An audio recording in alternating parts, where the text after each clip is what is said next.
दोस्तों, आज इस वीडियो में हम लोग चुनाव आयुक्त के बारे में जानेंगे। पहले मैं आपको इलेक्शन कमीशन निर्वाचन आयोग के बारे में बता दूं कि देश में चुनाव कराने की जो जिम्मेदारी है वो इलेक्शन कमीशन के ऊपर है, निर्वाचन आयोग। और निर्वाचन आयोग एक संवैधानिक संस्था है, कॉन्स्टिट्यूशनल बॉडी है, जिसकी स्थापना 1950 में किया गया। आप जानते हैं कि निर्वाचन आयोग का वर्णन भारतीय संविधान के भाग 15 में अनुच्छेद 324 से लेकर 329 तक में है। और देखिए, निर्वाचन आयोग जो है, चुनाव आयोग ने सबसे पहला जो चुनाव कराया देश में 1952 में पहला आम चुनाव हुआ था, जिसके प्रथम चुनाव आयुक्त उस समय में चुनाव आयोग के प्रथम चुनाव आयुक्त थे सुकुमार सेन। कौन थे? सुकुमार सेन। देखिए, चुनाव आयोग में अभी 3 सदस्यीय संस्था है, 3 सदस्य होता है। एक होता है मुख्य चुनाव आयुक्त और 2 होता है अन्य चुनाव आयुक्त। तो ये जो चुनाव आयुक्तों की जो नियुक्ति की जाती है, ये राष्ट्रपति के द्वारा किया जाता है। किसके द्वारा होता है? राष्ट्रपति के द्वारा।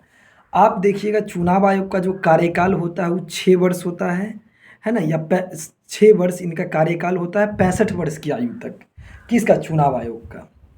अगर आप देखिएगा तो चुनाव आयोग का काम क्या है कि देश में चुनाव करवाना, है ना, प्रत्येक राजनीतिक दल को चुनाव चिन्ह प्रदान करना, किसी राजनीतिक दल को राष्ट्रीय राजनीतिक दल का दर्जा देना, चुनाव का परिणाम घोषित करना, है ना, आदर्श आचार संहिता लागू करना, है ना, समय समय पर दल बदल नियम संबंधी में प्रावधान करना, जो है ये चुनाव आयोग का काम है। लेकिन अभी आप देख रहे होंगे कि देश में वन नेशन वन इलेक्शन, यानी कि एक राष्ट्र एक चुनाव की बात चल रही थी।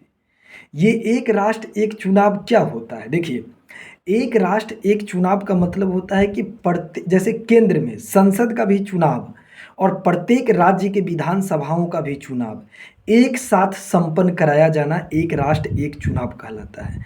तो एक राष्ट्र एक चुनाव में क्या होगा कि संसद, लोकसभा, राज्य में विधानसभा, इस सब का भी चुनाव एक ही साथ संपन्न होगा। वो क्या कहलाएगा? एक राष्ट्र एक चुनाव, वन नेशन वन इलेक्शन। आप जानते हैं इससे समय की काफ़ी ज़्यादा बचत होगी, है ना। अगर आप देखिएगा तो भारतीय संविधान में चुनाव आयोग की योग्यता संबंधी प्रावधान नहीं है, लेकिन ये कहा जाता है कि चुनाव आयोग की नियुक्ति राष्ट्रपति करता है ना।